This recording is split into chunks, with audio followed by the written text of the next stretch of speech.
Prenant l'engagement devant la nation congolaise en 2021, le président de la République, Denis Sassou Nguesso, était lié au peuple par un contrat. Contrat en 6 axes parmi lesquels l'agriculture au sens large était l'un des piliers essentiels au développement du Congo. En effet, dans ce programme de gouvernement intitulé « Ensemble poursuivant la marche », le chef de l'État entendait développer l'agriculture au sens large, entre autres, en réunissant en amont les conditions de développement soutenues par l'agriculture, en attirant les capitaux nationaux et internationaux, en accompagnant les entreprises et les autres exploitants agricoles, en aidant les petits exploitants et les jeunes à s'installer. Enfin, en poursuivant la mise en place des infrastructures inhérentes à l'agriculture au sens large. Chemin faisant, malgré quelques difficultés inhérentes à la conjoncture économique et financière mondiale, une vaste politique agricole nationale a couvert tous les départements du pays. Ainsi, en mars 2025, en visite de travail dans les départements du Niari et de la Bouinza, le président de la République avait réaffirmé sa volonté de dynamiser l'agriculture et l'industrie locale.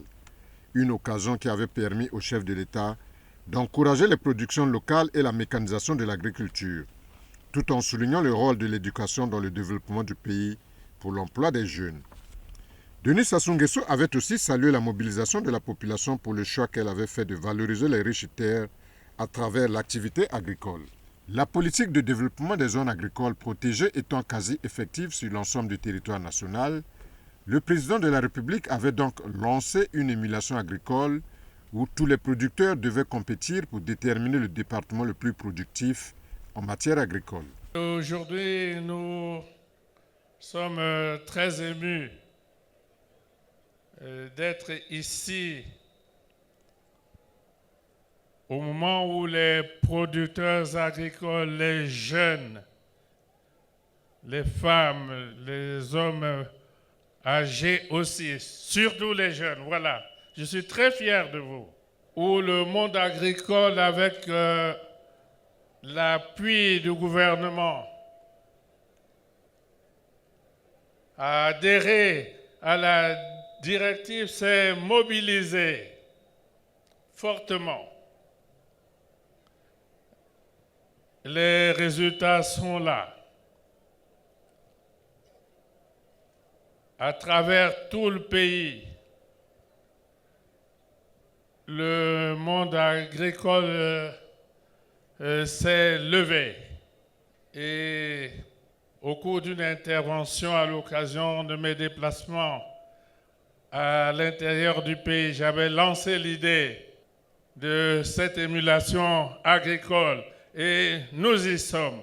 L'élan est véritablement pris et nous irons de l'avant.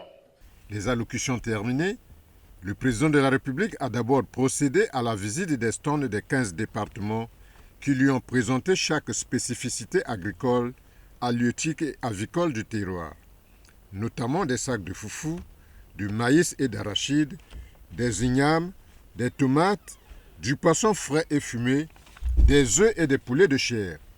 Ensuite, Denis Sassou Nguesso a visité quelques stands composés de bœufs, de porcs, de cabris et moutons, issus de l'élevage des Congolais et des pays étrangers, mais aussi des viandes transformées, du miel pur, ainsi que des machines agricoles.